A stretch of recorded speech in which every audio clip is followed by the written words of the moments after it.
आज हम लोग एक्सरसाइज 10.1 का क्वेश्चन नंबर 10 करेंगे।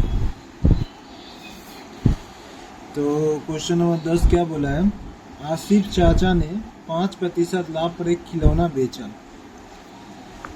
यदि खिलौना का क्रय मूल्य 20% कम और विक्रय मूल्य 34 रुपया कम होता, तब आसिफ चाचा को 10% का लाभ होता। खिलौने का क्रय मूल्य बताएं। तो हमसे पूछा क्या है? खिलौने का क्रय मूल्य हम लोग को पूछा है। तो चलिए इस सवाल को हल करते हैं। तो हम लोग से पूछा था खिलौने का क्रय मूल्य, तो हम लोग लिखेंगे माना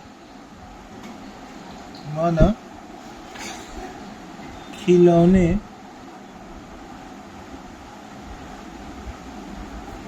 का क्रय मूल्य बराबर x रुपए। ठीक है, क्रय मूल्य मान ली x रुपए। तो बोला था पहले लाइन में आसिफ चाचा ने 5% लाभ पे खिलौने को बेचा था। तो यहाँ पे लिखेंगे लाभ बराबर 5%।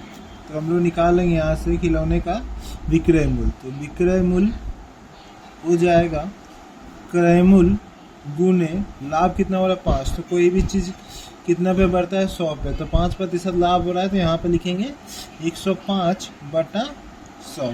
तो क्रय मूल्य गुने 105/100, तो इसका गुना कर लेंगे तो हो जाएगा 105 गुने x बटा में 100। ये आ गया मेरा क्या? विक्रय मूल्य। अब ये आने के बाद दूसरे पार्ट में क्या बोला है क्वेश्चन का कि यदि खिलौने का क्रय मूल्य 20% कम हो और विक्रय मूल्य 34 रुपया कम हो, तो आसिफ चाचा को 10% का लाभ होता। तो खिलौने का क्रय मूल्य होता। अब क्या बोला है? खिलौने का जो क्रय मूल्य 20% कम हो, तो नया क्रय मूल्य क्या हो जाएगा खिलौने का? बोला है 20% कम। तो यहाँ पे लिखेंगे x गुने 20%। कोई भी चीज़ कमता बढ़ता है किस पे? 100 पे। तो 20% कम मतलब 80/100। तो यहाँ पे हो जाएगा x गुने 80, तो 80x/100। ये हो गया नया विक्रय मूल्य। अब बोला है क्रय मूल्य को 20% कम और विक्रय मूल्य को बोला है विक्रय मूल्य को 34 रुपया कम करने को। विक्रय मूल्य को क्या बोला? 34 रुपये कम करने। तो विक्रय मूल्य कितना था पहले? 105 गुने x बटा में 100। यहाँ पे लिखेंगे 105 गुने x बटा में 100 माइनस का 34 रुपया। यही बोला हम लोग का विक्रय मूल्य 34 रुपये कम करने पे आसिफ चाचा को 10% का लाभ बढ़ता। तो हम लोग प्रश्नानुसार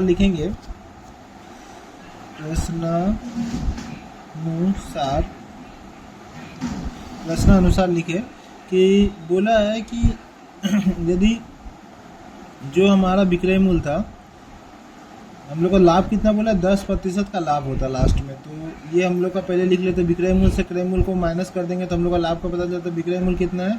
105/100 माइनस 34, और इसमें से हम लोग क्या माइनस कर दे? ये हो गया विक्रय मूल्य। विक्रय मूल्य से यदि हम लोग क्रय मूल्य को माइनस कर दे, ये क्रय मूल्य हो गया 80x/100। तो क्वेश्चन में बोला था हम लोग को लाभ कितना होगा? लाभ होगा हम लोग का 10% का लाभ होगा। तो यहाँ पे लिखेंगे 80 गुने x/100 10% का लाभ। तो 10/100 कर देंगे। ठीक है, तो ये हमारा लाभ के बराबर लाभ कर लिए। विक्रय मूल्य माइनस क्रय मूल्य लाभ हो गया इधर, और इधर लाभ का प्रतिशत, यानी लाभ यहाँ से क्रय मूल्य गुने लाभ का प्रतिशत निकाल दिया तो यहाँ लाभ आ जाएगा। तो अब यहाँ पे इसको हम लोग सॉल्व करते हैं। तो 105x/100 माइनस 34 माइनस 80x/100 इधर हो गया, कटा देते एक जीरो से, एक जीरो कट गया। इधर हो गया ऊपर में 80x और नीचे हो गया 2 जीरो था और एक और जीरो हो जाएगा, तो मतलब 1000। ये हो गया।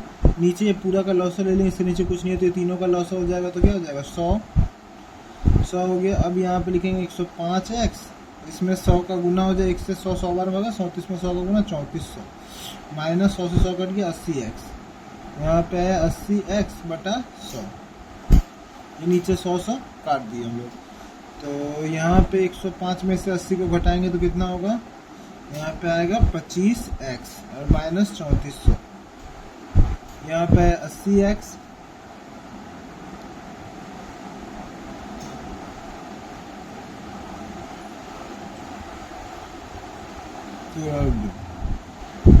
हम लोग यहाँ पे थोड़ा गलती, यहाँ एक और जीरो होगा तो मतलब एक जीरो बचेगा यहाँ पे, तो यहाँ पे 80x बटा में 10 बचेगा। ठीक है, तो एक काम करते हैं, ये जीरो से ये जीरो भी काट देते हैं, तो यहाँ मेरा 25x माइनस 3400 बराबर यहाँ पे कितना आया 8x। इसको थोड़ा सॉल्व कर दे, 25x ये प्लस 8x इधर आया तो माइनस का 8x इधर हो गया 3400। यहाँ पे थोड़ा सॉल्व कर लेते हैं, तो 25x में से 8x जाएगा तो कितना बचेगा 17x। 17x इधर हो गया 3400, तो x बराबर हो गया 3400, इस 17 गुना में इधर भागा में 17 एक कम 17, 17 दूनी 34, 200। x का मान 200 आया। तो x क्या था मेरा सवाल में, खिलौने का क्रय मूल्य। x बराबर था खिलौने का क्रय मूल्य, तो यहाँ पे लिखेंगे, ऊपर में कर लेते हैं, अतः